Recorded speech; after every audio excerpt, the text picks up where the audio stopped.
Welcome, my name is Salvatori Lolicato. I'm a ceramic artist that's based in St Kilda. Now today what I'm going to share with you is a lesson on making a plaster moulding of a face. It's all possible for you to do it within the school process from maybe grade 5 and 6 up through to year 12, and it is a really excellent process. Once you learn how to do the face mold, you can then go on and to do a whole conglomerate of stuff. Now, this is a finished ceramic piece which was used to press into the ceramic mold which I've made earlier. This is another face that I've done, and as you can see, this is what we're aiming for, a nice thick mold so that you can actually, it's called a press mold, so you can actually press the clay quite firmly into the face. As you can see, this has come out and you've got the eye definition, nose definition and the lips. You get very good detail using this process. Now what we're going to need to get started is we need plaster bandage or mud rock. We have casting plaster which builds up the thickness of the mold. That's from a hardware store you can buy. And over here we have hessian, which I've pre-cut into strips, and these are used to build up the mold. Now what I'm going to do is I'm going to show you how to carefully cut it into little squares like so, and these will then be dipped into water and then they're going to be placed onto the face, which you'll see in a moment, and you just carefully rub it over and you'll get the imprint of the face. I'd like to introduce you to our beautiful model, Yu Yin. What we're going to do is we're going to put Vaseline around the face, and this is going to stop the plaster bandage from sticking to the face. Now the important areas to focus on are the eyebrows and the eyes and the eyelashes. And the important thing is to tell your models to keep their eyes closed, so just close your eyes and just relax and get into a meditative mode and focusing on the breath in and out of your nostrils, just in here. We will get started with the Vaseline, so you be quite generous, especially around the eyes. Because the plaster bandage can stick to the hairs, and this will stop that from happening. It will come off very easily. So just going around the face, because that's what we're focusing on, and just put a nice generous coating of Vaseline around. This will be soaked up by the plaster bandage and the mud rock. Once you've started, they really need to keep their eyes closed. We're going to do a little bit of the neck as well.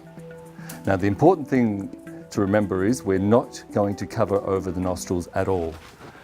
Now once we get started, you really do need to work quickly and efficiently, but using your finger, rubbing the plaster bandage, and it makes it very smooth. And what that does, it gives a beautiful smooth surface, which means that when you go to press the clay into your mold, you'll get beautiful definition.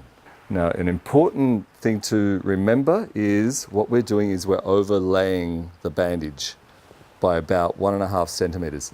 Now, if there's a little bit of hair, just get the Vaseline. This is the thing that is going to stop the bandage from sticking to the hair. The thing about plaster bandage is that it dries very quickly. Within probably 10 minutes, this will have set, this bandage. So it's a matter of layer upon layer, but you need to overlay the bandage.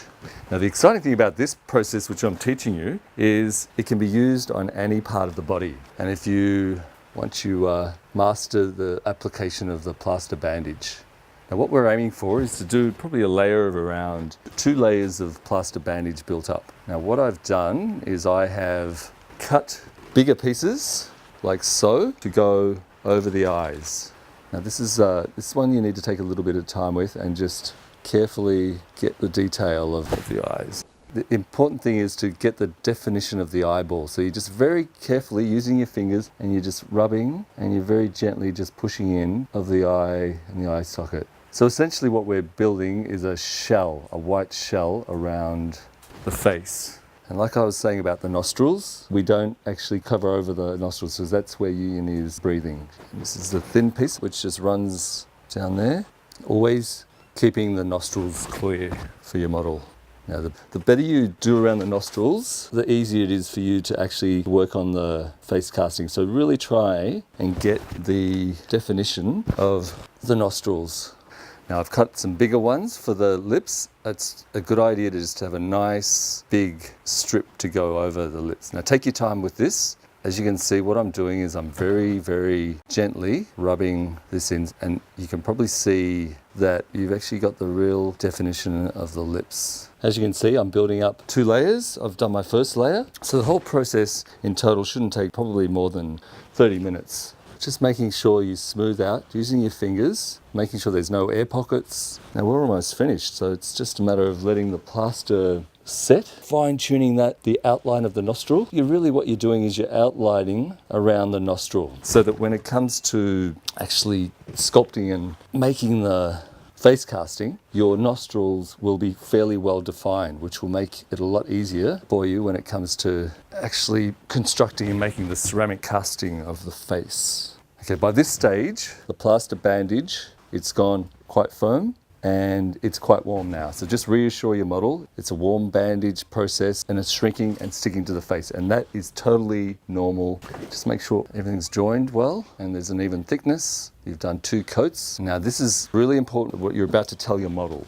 Ian is going to leave her head very firm. She's not going to go with me, because what I'm going to do now, I spread my fingers around here. You don't want to just do 2 fingers, you want as many fingers. And then what I'm going to do is I'm just gently going to pull forward and just very carefully peel off the mask. And just tell your model to keep their eyes closed, because there may be still a little bit of plaster bandage around the eyes, which you have to be very careful about. So there is a very beautiful casting. Now I've got some cloth here that you very carefully, because of the eyes, very carefully need to just rub down and take away any plaster that may be in the eyes. Now importantly, screw up some newspaper so that it fits inside the shell of the casting. This will stop it from collapsing. So that sits in like that nicely, and then just carefully sit it down.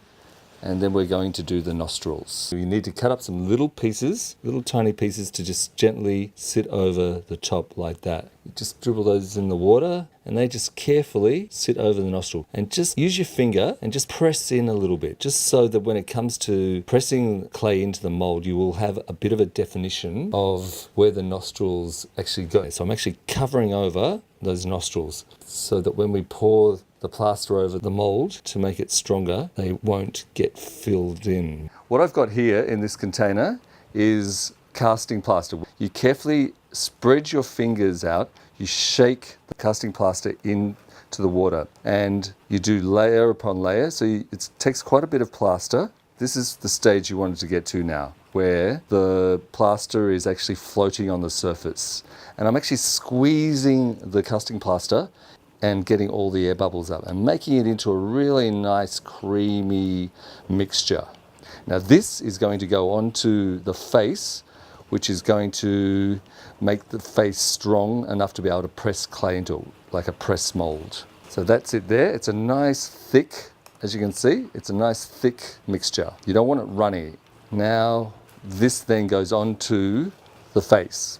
Using your fingers, what we need to do is we need to put a thin coat all over the entire face. It's good to wear rubber gloves because the casting plaster can dry out your skin.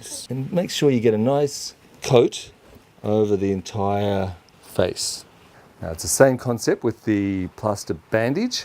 We get the hessian, which has been cut up into little pieces, and it goes in, and like I said before, it's like a potato cake. You get most of it off, you get a nice layer on like that, and then working around the edge, you just carefully press that down, just like you do with the plaster bandage. Just go around, and it's just a matter of, it's the same deal, just go around and do a layer.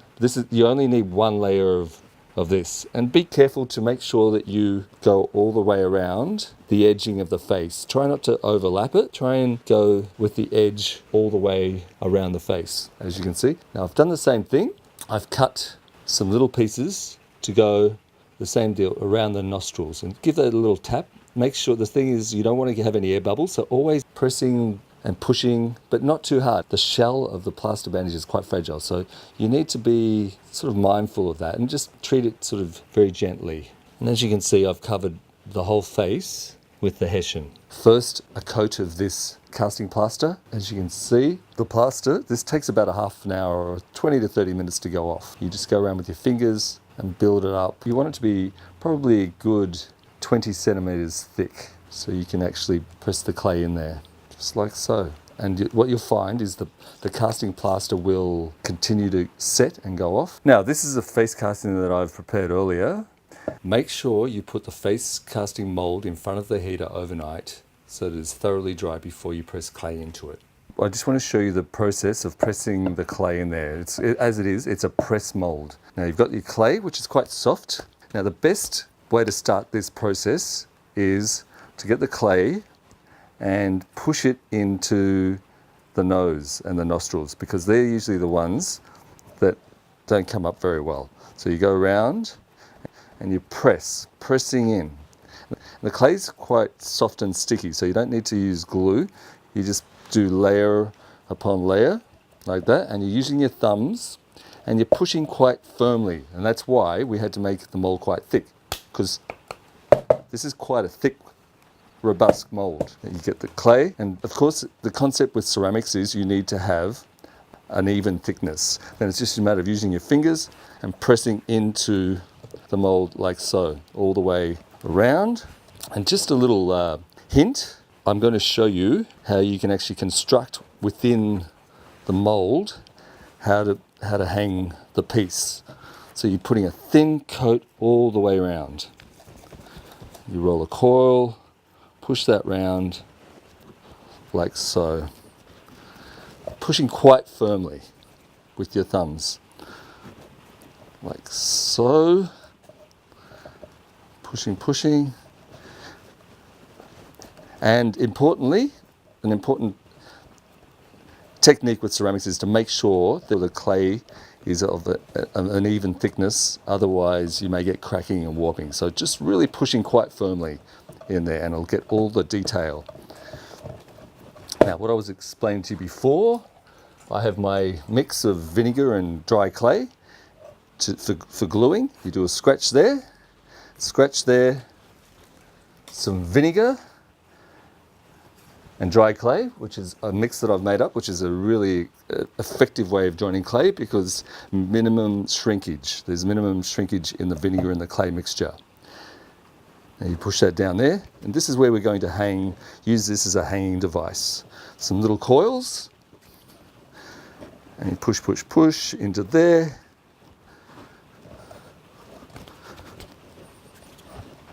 Like so. And then you do a little hole there, and you get your skewer, a little bit of a hole there. And of course what you can do is you can loop some, when it comes out of the kiln and it's fired, you can loop some wire from there, twist it over the top, loop the wire, like so. I've prepared another one earlier as well, and this will give you an idea of what we're after. You take the face out and you get some detail like that. This is before it's gone into the kiln, and these ones have gone into the kiln.